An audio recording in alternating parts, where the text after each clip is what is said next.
Hi, I'm Jake Thorup. Some of you might know me from other videos. It's like Indexing SmackDown 2014, where I dominated. Um, I'm just getting a kick out of streaming myself. Must be my ego needing to grow or something. But I thought I would stream something possibly a little bit useful. And so, if you have questions and whatnot, I've posted up on Facebook. Please feel free to, let's see, pretty sure I have that up there. Maybe it's not working. Anyways, post comments. But today, I thought it'd be interesting to share a little tool that I use called Blender. And so I'll give you a quick overview of what Blender is. If I can get my little web module to be working here. Let's see here. Let's move it up maybe, huh? Refresh. Maybe I gotta turn off the Blender. The web don't want to work. Does not want to work. I'm gonna go ahead and remove that. Sorry guys, this whole broadcasting thing is somewhat new territory. Web. Okay. Oh, there it is. All right. Let me get this over to what I want to actually show you here. Okay, so just a quick overview of what Blender is really quick. Blender 3D is an open source 3D modeling, rendering, and animating engine. So if you're familiar with programs such as 3D Studio Max or Maya, similar to those, but there's no cost involved with using the product. So if you're not familiar with open source, it's the thought that the community or a group creates a piece of software and it's generally open for anyone to use any way they want. So for example, Blender 3D here, you can use it commercially or any other way you want to, but it's used to create anything from commercials to pre-visualizations, and they do what are called open source movies, where they, in fact, this is one of them. Tears of Steel was the name of this one. And what they do is they use these projects to further the technology involved, all the software development involved with the software, which is Blender 3D. And so, kind of a neat project. It's kind of weird to wrap my head around when my little brother Will introduced it to me at first, and he can explain this much better than me. But I wanted to live stream myself, so I'm going to talk about it.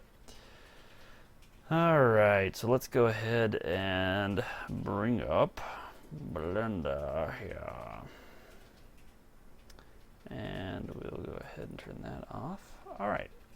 Okay, so and specifically what I wanted to talk about was the Blender game engine. So you can make models, you can render models, you can do animation, but the software had its starts as a game development platform back in the 90s for a company over in Sweden or somewhere, and so they used it to basically build up their games before they went to the PlayStation 1, or I think they did one for the ICD, one of those CD-based systems back in the 90s.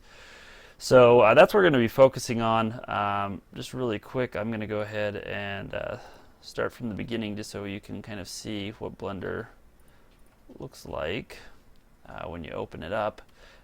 This is it's a little squished. I've got it over to one side of my screen so I can still see my broadcast. But basically, has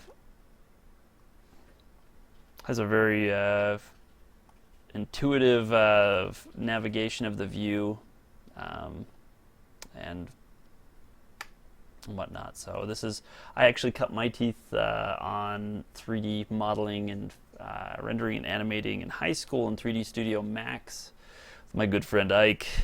And I decided that if you really wanted to be good at 3D modeling and animation and rendering, you pretty much needed to make a career out of it. And that's still pretty much true, but I've been able to make kind of a hobby out of learning a couple little things here and there so that I can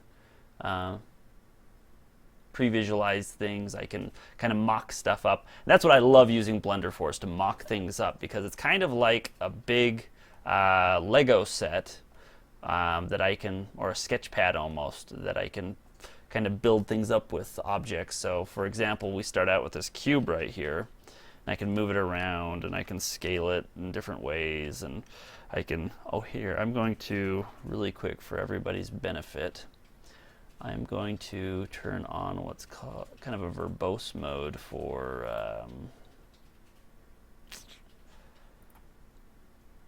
viewing my keys here really quick, so that you can see what keys I'm pressing if you're interested. Okay, there we go. Okay, so then down here you can see the key I'm pressing.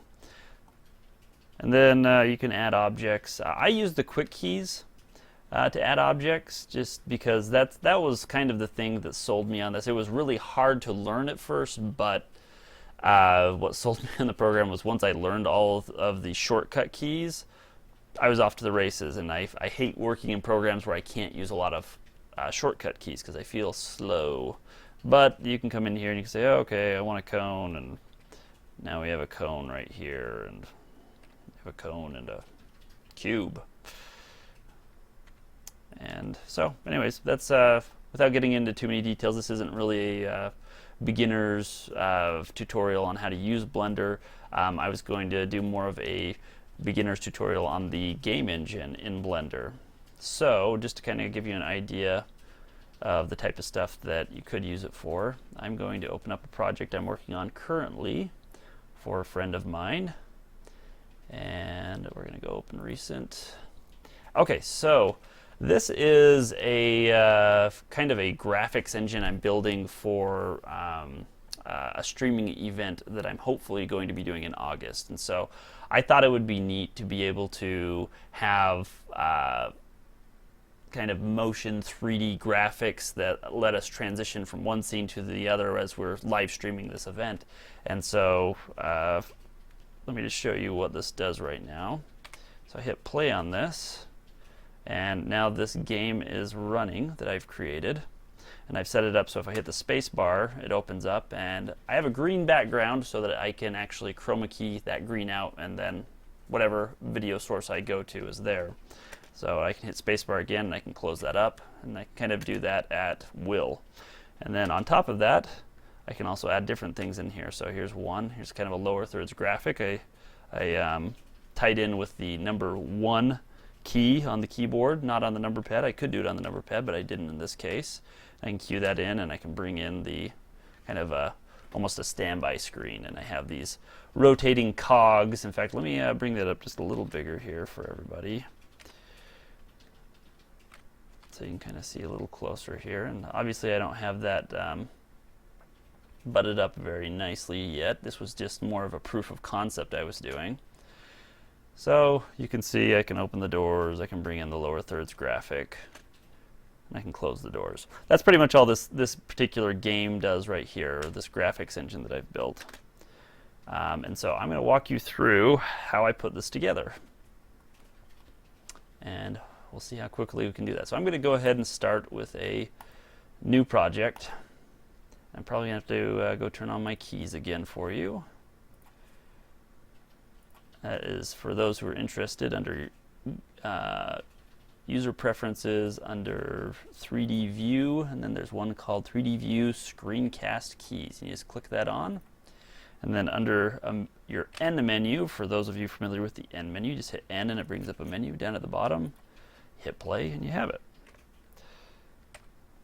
Okay, cool. So this is, I'm going to kind of talk about this as if you've never used Blender as well, but more just to kind of show you what you could do with this. I've used this, by the way, to do kind of advanced PowerPoint presentations where I've taken a PowerPoint presentation and I've turned it into kind of a 3D fly-through where we fly from one slide to the next, and there's little motion things going on, and I can play videos and whatnot. So it's kind of similar to Keynote. Keynote's a little slicker as far as user implementation and being able to create and work with that stuff yourself, but there's more flexibility in this, obviously, and more room for user error. Okay, so here in Blender, what I always like to do whenever I'm creating something, I always think of it as a 2D canvas. Even though it's a 3D program, I come from a 2D world of video, for those of you who know me, and so I always like to think of almost a stage, a 2D stage that I'm working with. And so over on the number pad, we can hit 0, and that takes us to our camera view. We can hit 7, and that takes us to our top view, and we can hit 1, and that's our front view. And that's usually what I do, is I'll go to my front view, and then I'll set the camera to that front view by hitting Control-Alt-0, and that automatically flips my camera down to whatever my view is in the viewport. So if I wanted to set my camera over here, Control-Alt-0, there it is. But for this, the sake of understanding which direction everything is, this is my front view, so you know, up is up and down is down. Within Blender, we can also use a physics engine to do different things, and so having things oriented where how the physics engine works is beneficial in my mind. So, anyways, okay. So what we'll need to do is, first of all, we're going to need to create those doors that that I showed in the other presentation. So right now I have a cube, and I could use that if I want, but I am not going to. I'm just going to use a couple flat planes. So we're going to hit X to delete this. You can also use the delete key to delete objects. The X is just conveniently located over by your left hand, and so you don't have to take your hand off the mouse, was their thought on that, I believe. And we'll go ahead and switch back to the camera. This little dude right here in the center, this is called our 3D cursor, and that shows us where new objects are going to come in. We can also use it to kind of help set origin points and different things of that nature. So going back down to the camera, I am going to hit Shift A. That adds objects and it brings up a whole list. If you aren't big into shortcuts, there's a menu called the T menu for tools. I'm actually pretty sure is what the T originally meant, though it has a whole bunch of stuff in it now. There's also an N menu over here that has other options we're not going to get into right now. We will a little later. But if you hit T, that kind of toggles that menu on and off.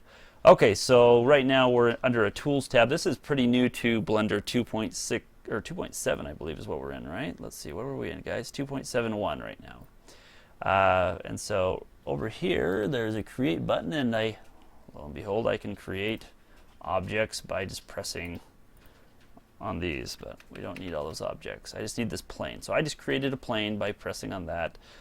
Normally, once again, I would hit Shift A under Mesh Plane. So let's get rid of this side menu over here. Right now the plane is sitting flat on the grid here, as you can see. So just for those who are big into orientation, Blender is a little backwards with its orientation if you're used to After Effects orientation, for example. From the top view, this is similar to an After Effects orientation. You have X, Y, and then Z would be kind of towards, kind of away from you, and is your Z depth basically in After Effects. But since I like to be able to work with my physics engine, I usually go to a front view, and now my up is Z and my right and left are X, and Y is my depth. A little odd, but works for me. So okay, so whenever I bring in a new object, it's usually not oriented right, and so I'll rotate it by hitting R 90 degrees on the X, and that orients it to the right direction. So I'm going to do that again just so you can see what I did. I hit R, I typed in 90, and then I told it which axis to rotate on, and by hitting the X key. If I wanted it to be on the Y axis, I'd hit Y. If I wanted it to be Z, I'd hit Z. So rotate 90 degrees X. And so that's probably the most common rotation I do when I'm doing this kind of stuff, is rotate 90 degrees X, just to get it oriented properly to me here in my scene. So I've got up, down, left, and right. Okay, so what I'm going to do is I'm going to go ahead and scale this object by hitting S, and we're going to scale in the Z, and you can see it creates a nice line for us. And I'm just going to put this a little larger than my camera frame. So what you're seeing here is this dotted line represents the kind of the bleeding edge of my screen, and then everything outside of it is just so you can kind of see where other objects are in reference to your scene, basically. Okay, and then I'm going to go ahead and scale this on the X, and I'm going to do it about like that, just because I'm going to be creating two doors. So I'm going to grab this on the X, move it over, and my 3D cursor that I talked about earlier just happens to be right in the center. So I can actually just grab on the X here. Oh, okay. So what I'm doing when I say grab, for those, if you've never worked with Blender, that's how you translate the position of an object within Blender, is with G for grab. So once again, quick key G. I could technically just grab the arrows and move these around as well. I never really was into doing that, so I just never did it. Okay, so there's that. And what we're going to do is we're going to go ahead and duplicate that. So I'm going to hit Shift D for duplicate, and right now it's freeform. If I want it to move along a certain axis, as soon as I've duplicated, I can just hit X, for example, and it only moves along the X. If I want it to move along the Z, I hit Z. We just want it on the X here, so we can kind of get it over where we want it. It's right about there. So you got that sloppy opening right there, just like I had in the other one. I've got to fix that. There we go. Okay, oh, and look, I moved my 3D cursor just in time. Alright, so now we have a couple doors, and we're just going to go with that for right now, just so I don't get into a whole bunch of other concepts, just so you can see the general usage of the game engine in this particular example. So the game engine can work off of a couple different things. What we're going to be working off of are actions, and so I'm going to create animations for these doors, and then I'm just going to cue those animations with a button press on the keyboard. So what we're going to do is I'm going to say, okay, door 1. I'm on frame 1 right now. I can see down here. So I'm going to insert a location. In fact, I'm going to go ahead and do it for both of them while I'm doing this. Insert location. And then what I'm going to do is I'm going to go to frame 30, and I'm just I'm actually hitting Shift up to go up 10 frames at a time. I can technically go 1 frame at a time by just going back and forth with my arrow keys. I'm going to go to about frame 30. I'm going to hit grab. Once again, it's freeform, so I'm going to hit X because I want this solid like it was attached to a rail or something. I'm just going to take that out of my scene like that. I'm going to insert by hitting I. That's how I'm creating keyframes, is with the letter I. And I'm going to hit location because that's all I need. I'm not doing anything super fancy. And then since I've already set a keyframe for this guy, I'm also going to hit grab along the X, and I'm going to move it out to about the same distance out of the frame. Hit I for location. Okay, so we've created animations for both of these objects.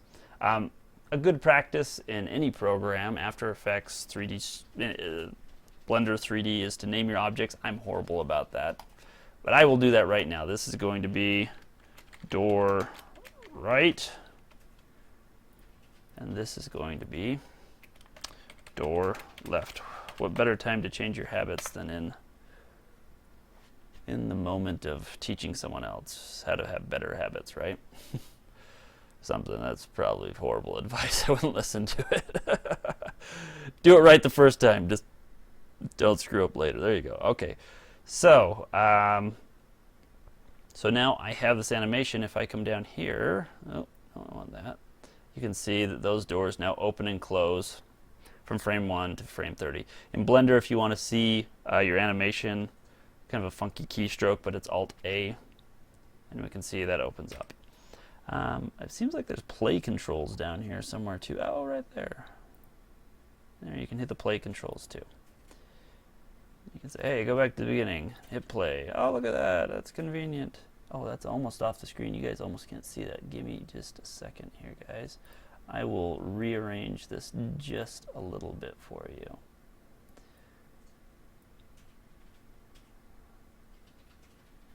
See if it did it here. Oh, you know what? I have to hit this. There we go. There we go. We're getting closer now. Aha. Oh, hey, my picture's over the whole thing. Let's not do that. You guys have probably been blind to some of the stuff. Maybe I should just take my face off the screen. Nope, ego's too big. Let's move it to the bottom there. There we go. Okay, back to what we were doing. So we've created these keyframes. We have a little animation going on. We're ready to create our game. So in Blender, any window can be turned into anything you need. And what that means is right now this window right here is set up as a 3D view. I can move around. I can look at what my objects look like. I can even run my animation even though I'm not looking at the camera. That's fine. But this guy down here, this is more of my timeline. And so, but I could make this the same as this view right here by just clicking on this guy, and it comes up with a whole bunch of options. And I can say 3D view, and now I can have two windows with the 3D view. There's good reasons for this. It just makes it really flexible for you. It can also mess you up if you didn't know what this window was and you needed to get it back to the timeline. You didn't know how to do that. But what I'm doing is showing you how to do that. So, okay, so I'm going to switch that back to timeline down there, and we're going to go ahead and hit 0. Your mouse will affect whatever pane it's over. This is just like in After Effects. If you wanted to make one of your windows full screen, you'd hit the tilde key and make it full screen. In Blender, that option is actually Shift Space Bar, and that makes it full screen. Shift Space. Okay, so now that I'm back to where I want to be with my 3D view, I'm actually going to change my timeline to what's called the Logic Editor. And this is where we put in our game logic. That's the logic behind calling it the Logic Pad, the Logic View, right? Logic Editor. There you go. So what you have is what they call the logic blocks. And so what you're going to do is you're going to come in here and we're going to create some logic blocks. This is a super duper simple way of programming without having to know how to program. This makes me feel smart whenever I do something like this and people see it and they're like, hey, that's kind of cool. So what you have is you have sensors, you have controllers, and you have actuators. This scared me for a long time. I was like, what on earth is an actuator and a controller and why is it so important? Basically, what this does is, hey, when this happens, the sensor, then, which is what the controller is basically, do this. That's all it is. It's if I press key A, you are going to do thing B, whatever you tell it to do. So what we're going to do is we're going to say, all right, I'm going to create a sensor. I want, when I do a keyboard command, so there's a keyboard selection here, and I'm going to say, I'm going to press on the key field right here, and I'm going to hit space bar. So when I hit the space bar, I'm actually just going to skip the controller. I'm going to come over here, and there's a whole list of things that we can do within this game engine. I want an action to happen. So I named this door right. So in here, and we've also created a, oh, I heard an error. Let's make sure something didn't break here. Oh, that was Julie's computer. Sorry about that, guys. Let me check the Facebook stream here, see if anyone's saying hi. By the way, did you look at that video I sent you? Nope. Huh? Yeah, I did. It was neat. Okay, back to what we were doing here. Sorry, guys. So remember we named this door right and we named this door left, or door Oh, I named those completely backwards. But anyways, so this one is actually named door left, apparently. So, and we've created an animation. So whenever you create an animation, it creates what's called an action, which is basically what that animation is. And so I can come in here and it gives me a list of all of my animations. Oh, actually, it didn't actually name them according to the name of the object. So I know I created this door second, so that's going to be plane 001. So I'm going to say, you're going to do this action right here. And I have to tell it from what frame to what frame is that going to happen. So I'm going to say from frame 0 to frame 30, because that's where my animation ended. You're going to play that animation. Okay, so now this is the fun part. This is what makes it kind of fun. I'm going to make this full screen really quick. See if I can. There we go. That's a little better, huh? Okay, so what we do is we have these little dots. And so I've created the keyboard command, and I've created what I want it to do. And all I have to do is drag this little dot, and it creates this little line. And I drag it to the other dot. It automatically creates the controller that I need, basically. And now, if I've done everything right, if I play this and I hit the space bar, this door should open, but this one shouldn't. So the way you start your game in Blender is you hit P. So we hit P, and lo and behold, my door plays from frame 0, to frame 30 every time I hit the space bar. So that's why it jumps back. Right now, it's just saying, oh, well, every time it hits the space bar, I'm automatically going to jump to frame 0 no matter where I am, and I'm going to go. So that's what it's doing.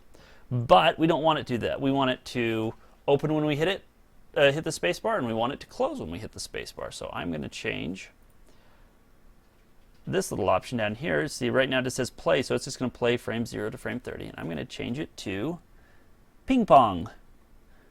And if this is working correctly, I can hit play, and I hit space, and it opens, hit space, and it reverses the animation. So it goes from 0 to 30, and now it's going from frame 30 to 0. And I can do that all day. Ta-da!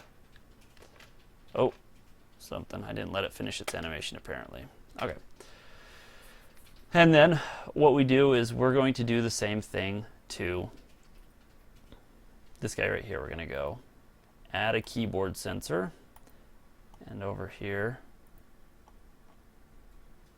why aren't we working here? Okay, there we go. Hit space bar. I'm going to add an actuator for an action. This is going to be plane action. That's our first plane. I'm going to say, hey, connect up, and it connects up, and I'm going to say, and you ping pong. Now when I hit play, I hit space bar. Whoa, nothing happened. I did something wrong. Oh, you know what I did wrong, guys? I didn't set my frames up. So on this one, I've got the frame set up. Oh, and let me, well, I'll get to that in just a second. Okay, so I'm going to set this from frame 0 to frame 30 for this guy too. And I'm going to explain what was happening when I switched between objects there. Now I hit play, hit the space bar, it opens up, hit the space bar again, it closes. We have just created opening and closing doors. They aren't as pretty as the other ones, but we haven't spent as much time with them either. Okay, so the way to understand these logic bricks is logic is contained within the object. So this door is an object, and this door is an object, or the plane. We're calling them a door because that's kind of what the other one was doors opening and closing. But the logic is residing within those. So I have logic for, on this door, when you hit the space bar, it's going to run that action, basically. So there you go. So when I switch between these two, you see that the down here, sorry, you can't see where my finger's pointing, but down here, there we go. There we go. Down here, it changes the logic because we have two different objects that we're affecting with the same keystroke. So once again, play, opens our doors, closes our doors. All right, cool. So that same logic would play into our lower thirds graphic coming in as well. I would build up my little lower thirds graphic however I was going to make it, and I create an animation where it's off the screen. It's off over here, and then it animates in over here. So that's basic game logic. There's a lot you can do without actually having to do any line code. But if you are a programmer of Python specifically, there's Python is built into this, so we can actually build up scripts to do special things. Logic, AI for non-player characters, randomizers, hello world programs. But really, you can do some cool stuff.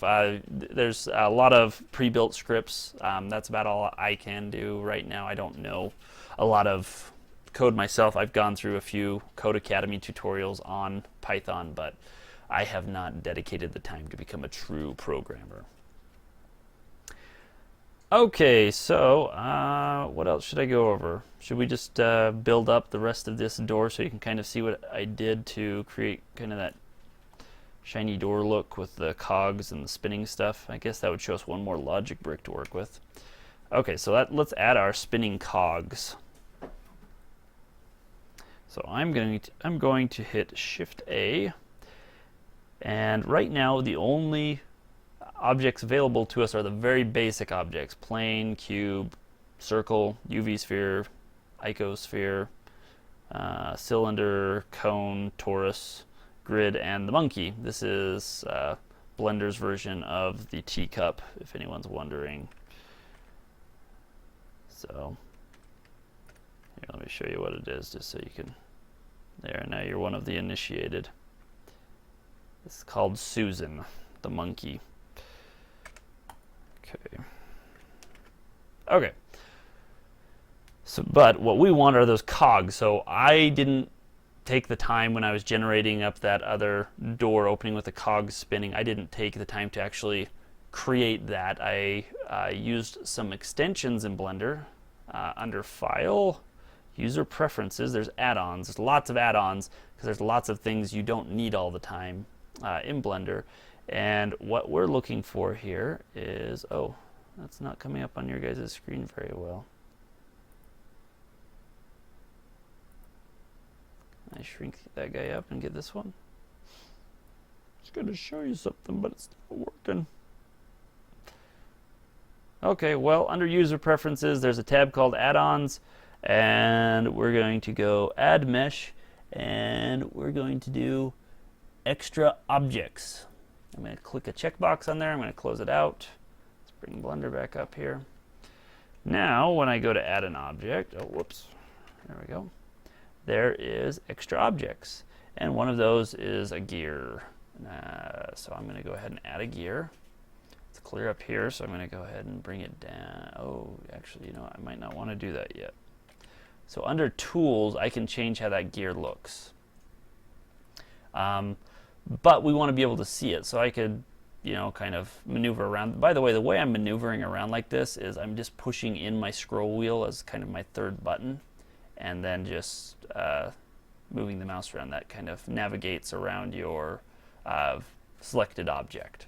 Another way to get, for example, let's say you were over here doing something, you're like, oh, I've selected this other object, but I can't really see it. You can hit the period key on the number pad, and it focuses your view to the object you have selected. So we can see this is my gear. I could use it how it is, it's kind of cool. But this particular add-on lets me change everything from my center to my width. Oh, let's see. That's actually kind of making my depth, isn't it? So I could say, let's make that like this. Another quick little trick, if you hold down the Shift key anywhere in Blender, it gives you a more refined adjustment. So right now, if I just grab this width and I kind of move it, it's kind of jumping everywhere and it's hard to control. If I hit Shift, it gives me a very feathered control on that. Let's say I wanted to do that, and then what else can we do with this guy? We can change the tapering on that, the skewness of the thing. I don't want any of that. Let's go into 0. The conical angle, that's what I did on the other one, so maybe we'll do that really quick. It was kind of cool looking. The crown, oh hey, look, you can flip it up like that. If if you're big into like gears and building stuff, this could be a really cool thing for you. Okay, so that's all I want, is I just want that object like that. So I'm going to go back to my camera, and once again I'm going to rotate by hitting R, 90 degrees, X, hit enter, and now I'm going to hit G to grab this guy, and I'm going to bring him down here, and I know that these doors open, so I'm actually going to move this a little bit just so I can kind of see. In fact, I'm just going to go one frame just so I can kind of see where the center is on this. And you can use your scroll wheel to zoom in just by scrolling forward and backwards. And we're going to go ahead and take this, and we're just going to overlap it like that.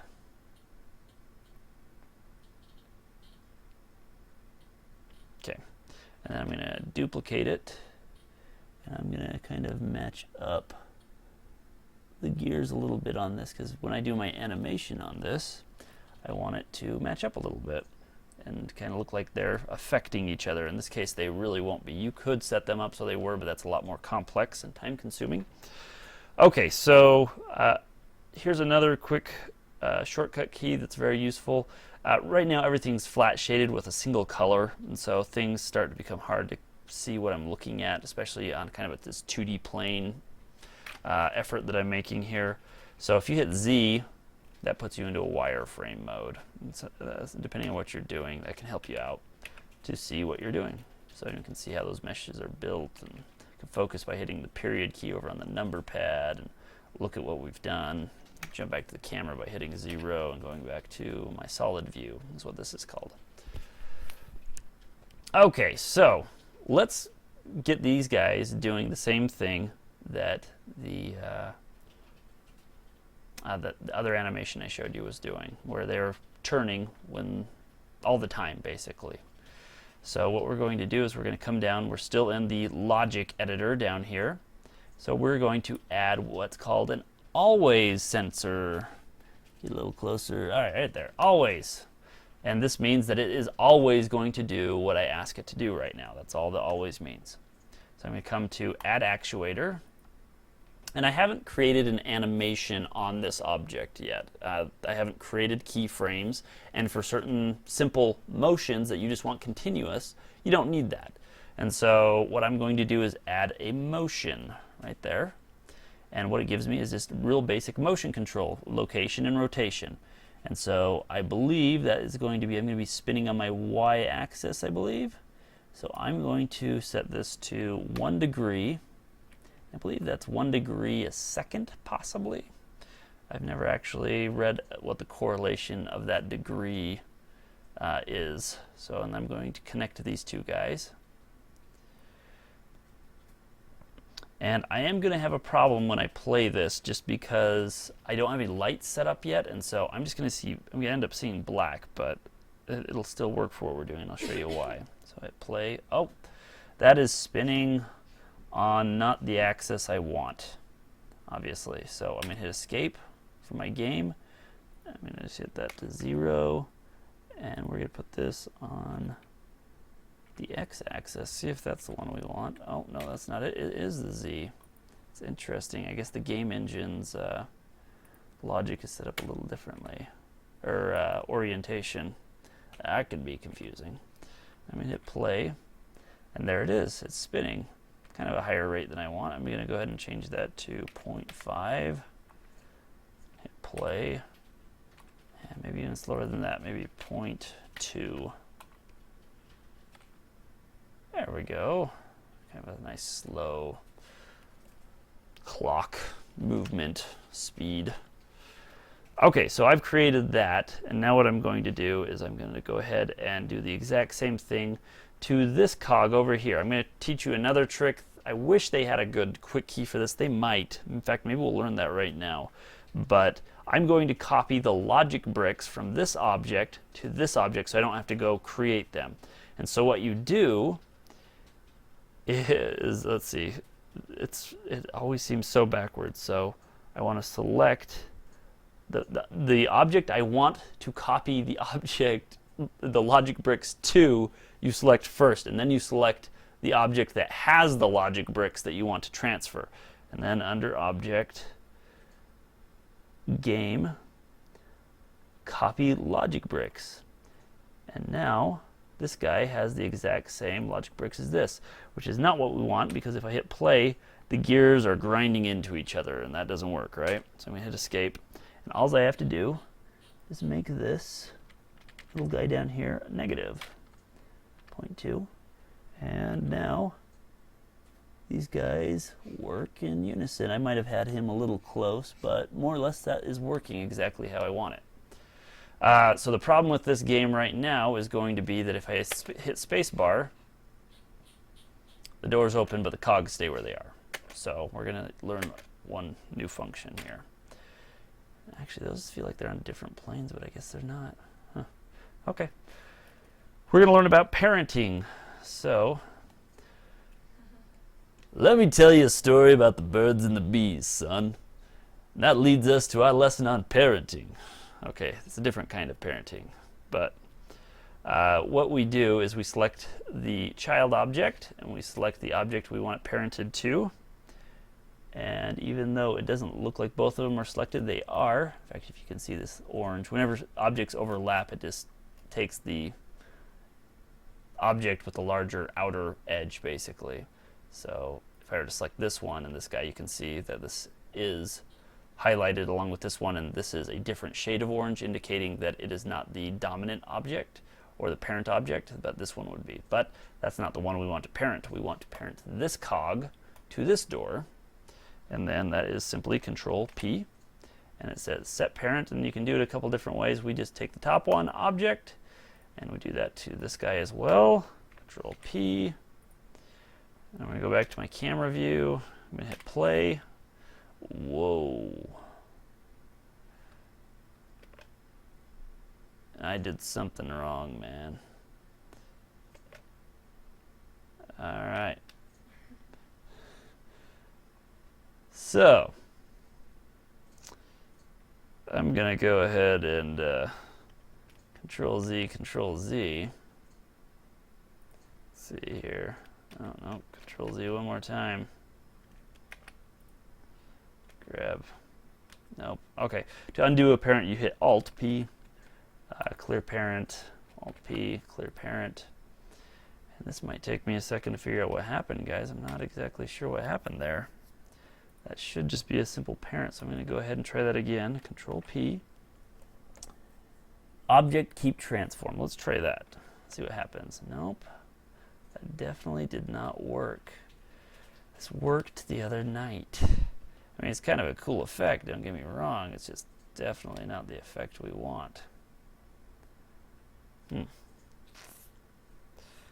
P. Clear parents. So now when I grab this, okay, yeah, so they are totally cleared. Let's try that again. Vertex, huh? It should just be object. Obviously, I did something wrong. In a perfect world, that should have worked. Huh. I'm wondering if it's taking... I don't know exactly what's going on there, guys. My little cog animation should just work.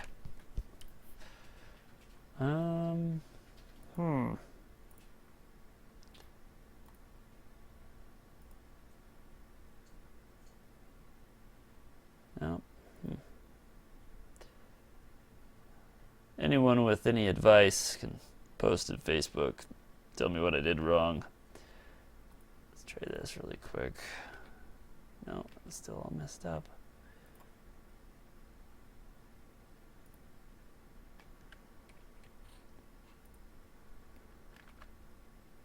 Clear parent. You know, I can add a parent. I don't think I want to. I can add an always here in my game engine, and I can add a parent. I can make the parent door actually right, I think is what it is. See, but it didn't really, oh, well, I haven't connected them up either. Let's try that again. I didn't have to do this last time. Oh, I've placed it with the wrong one. Door left, perhaps. That works. Kind of feels like a slow parent is what it feels like. All right, well, I added a logic blocks that made them parents, but I shouldn't have to do that. I'll have to kind of figure out what happened there. And then I'm thinking I'm going to need to change one of these. Huh. Ghost. That feels solid. Okay. So I'm unclicking those guys because it didn't feel quite right. All right, well, we're going to add one more here. We're going to add an always, and we're going to add a parent. We're going to connect those two bad boys up, and this will be door left. No, door right. There we go. Cha-ching! Cha-ching! And because these are spinning at the exact same speed, then they'll always match up no matter when I open or close that door. Okay. Anyways, there's our basic setup there. Okay, it's been black if you didn't notice. The reason it's black is because our light, which is this guy right here, is sitting behind our door. So I'm going to go to the top view here. I'm going to hit 5, and what that does is that puts me into what's called an orthographic mode. It gives me correct proportions no matter how I'm looking at the object or where the object is. Objects are always proportional to physical size. There's no perspective is what it means. And I'm going to go ahead and grab that light and move it in front of my cogs here. Now if I hit 0 and I hit play, we have a little more depth going on, a little bit of lighting. Okay. Oh, actually, let's hit play one more time. You can see how that works right there. Oh, that's interesting, isn't it? Okay, in Blender, also, you can change the background. So what I did is I went to my World tab, and Horizon is this horrible, nasty gray. I'm going to change it to this green, and I'm going to make it a little more intense. Hit play. And nothing. Which brings us to shading. Okay, so what we're going to do is we're actually, right now we're looking at what's called solid mode. I showed you wire mode before by hitting Z, that toggles you between those two. But there are other render modes here. So down here there's this little sphere, and this is the display mode. So right now we're in solid, which is just a gray sphere. If I click on it, it gives me several options. Bounding box, wireframe, which is what we have been toggling to, and then textured and rendered. Rendered, this is for the ray trace render. You can have right in your viewport. That has nothing to do with the game engine. We're not doing anything with that. But if I go to textured, it's actually going to show me what it looks like more or less in the game engine when I hit play, and our green background should be there now too. Oh, look, I can even see it. Yeah, everything looks like it's working there. Oh, life is good. Life is good, life is grand. Okay, there we go. So there's that. Oh, did you see that? There's a shift. They're on level with each other. When I hit escape, now they're not. I gotta figure out that parenting thing. Something funny happened. Alright, so the question is, do I want to go into showing you texturing, or should we just wrap it up? Maybe I'll do some words here on the door. No, because the parenting thing's all messed up. Not even going to go into that till I figure out what's going on. So there's your basic tutorial on the Blender game engine. I use it to do all kinds of crazy things. It's really cool once you get into doing a little bit of modeling. I don't do really advanced modeling, but I can take a box and form it into other boxes and cut edges on things and do mock-ups. Like right now we're mocking up a kiosk that we're doing for an exhibit, and we're doing it all here in Blender 3D. And it allows us to set up accurate proportions, see how things might lay out as far as where the computer sits and where a bolt might go and how the screen might look and is it big enough. And then we can actually create 3D renders for people and say, hey, this is what it might look like. It's kind of fun. If you're ever in need, give us a call, Thor Media, right? Or, Facebook me or send me a message through YouTube. Can't guarantee I'm going to get it on this account, but I'll try. Just as note, you can play the game engine from any view and it still works. It just obviously won't make sense really. So, okay, there's that. I'm going to go ahead and save that for funs and giggles. Save as trans